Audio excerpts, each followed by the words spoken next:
Hi, my name is John. And my name is Alice. You're watching Math Videos for Parents. We help you so that you can help your kids with math.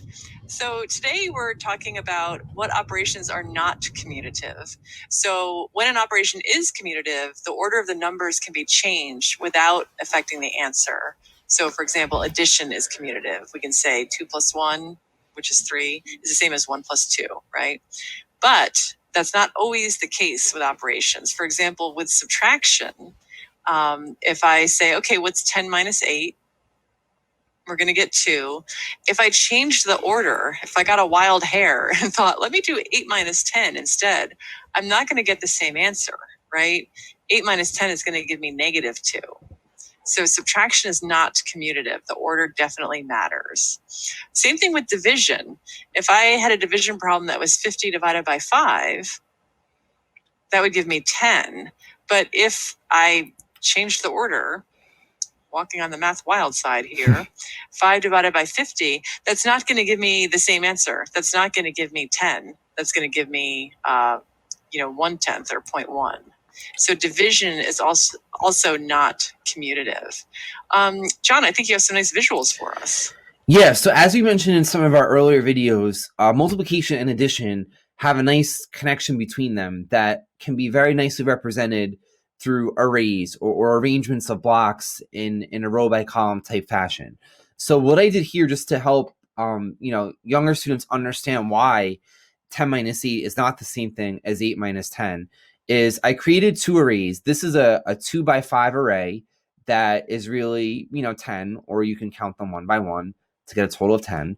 And the second array is 2 by 4, or 8 altogether.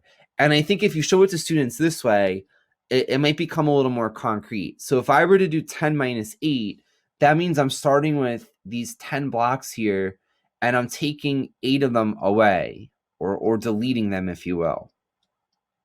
So that leaves me with only 2 as my result.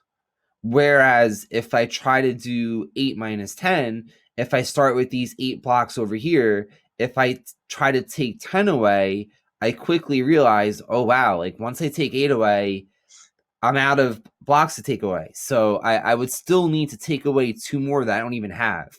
Younger students won't quite know -2 just yet, but just the fact that they're grappling with understanding why, there's no more to take away is enough for them to understand that this would not be commutative. And the same thing for division. If I have, let's say 50 math t-shirts and I'm, dividing them among 5 people, each person. Can I be one of those people? Yes. If we're assuming each person gets the same number of shirts, each person would get 10 shirts. That would be a fair share for everybody.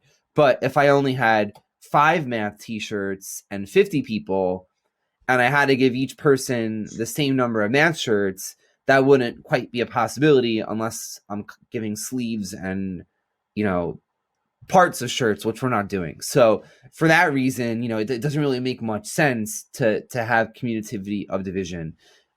It simply will not work for subtraction or division.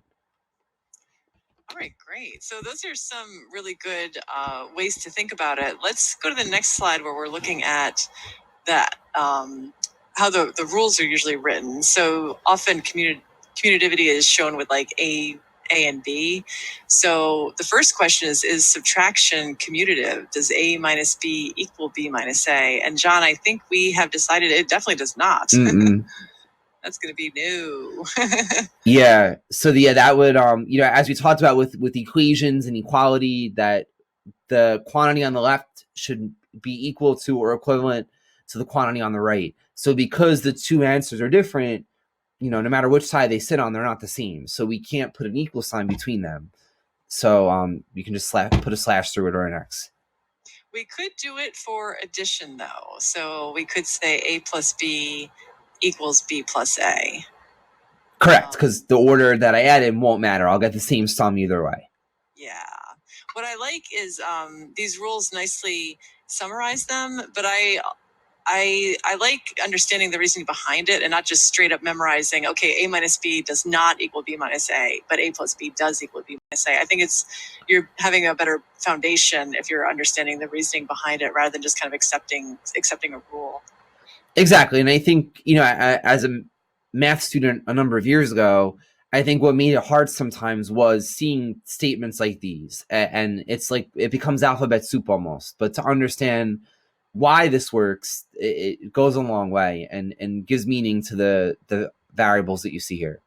Yeah, it's not like an arbitrary rule that someone made up and decided. It's, I mean, there's reasons behind it. Right. It's a law of the universe in a way.